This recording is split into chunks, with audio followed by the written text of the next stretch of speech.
Do the members of the lodge consider themselves to be illumined?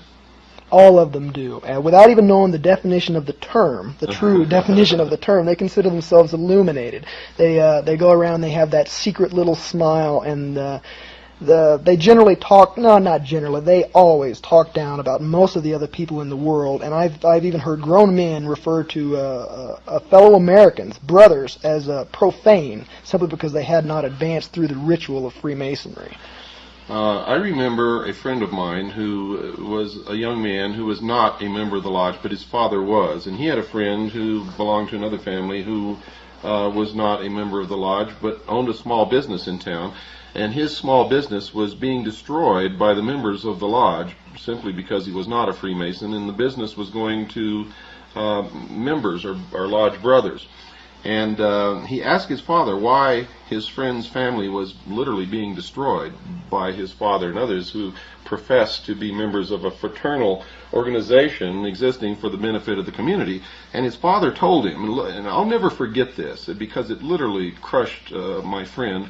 His father told him this, quote, "If you are not one of us, you are nothing," unquote. Is this generally true? Is this the way Freemasons generally think about people who do not belong to their organization? I have personally seen Masonry interfere with family ties before, and yes, this is just how they look at the world. They consider the world to be profane, unilluminated, and this just goes hand in hand with the general attitude that is conveyed by all Masons, that they are on their road to their own form of godhood, and this manifests itself in severe racism. For all the people out there that may not be too familiar with Masons or Masonry, and this especially goes for members of minority groups who have often and usually continue to be excluded from Masonry, and especially for women, I'm here to tell you that you are not welcome in the lodge. You never will be, and you never have been welcome to the lodge. This especially goes for blacks, in spite of the Prince Hall Masonry, which is the biggest joke and the biggest scam and the biggest insult to any single race I've ever seen, and especially for women. They do not want you, and they consider you totally ineligible and unable to understand what they do. You told me something the other night that I found just incredible. You said that you could go to any Prince Hall Lodge in any black community and the doors would be open to you and you'd be welcome, but if one of those members or brothers of the lodge or the Prince Hall Lodge came to your lodge and tried to come in and participate in the ceremonies or whatever you call them, what would happen?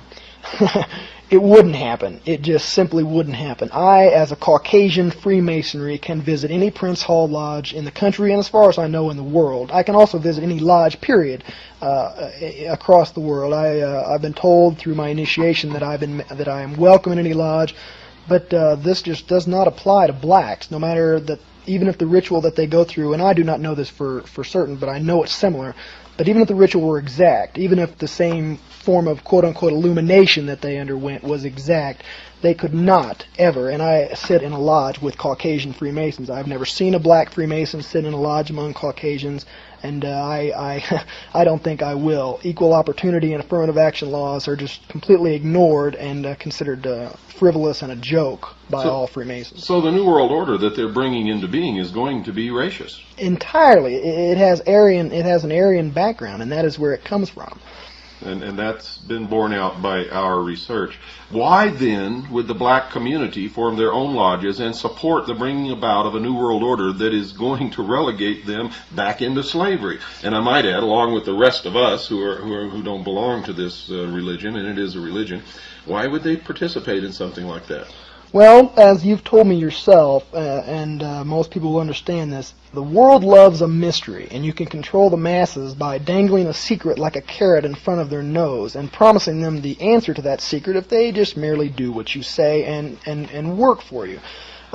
This, together with man's own entirely fallible human nature, and the selfishness of man and the ego of man, they want to be something. They want to be better than the people around them that they see. And since they have been told straight out that they can never advance to the ranks of Caucasian Freemasons, they have settled for just being better than their own people and excluding other blacks from joining their own lodge. So one of the holds that Freemasonry has over people is that ordinary people, whether they be black, white, Oriental, Hispanic, doesn't matter, they want to be part of the elect. Is that true? Exactly. They want to join the elite. They'd like to look down on their fellow man. Okay. But now, if nobody coerced you, nobody proselytized you, how did you get into the lodge? I went to the door and I knocked on it.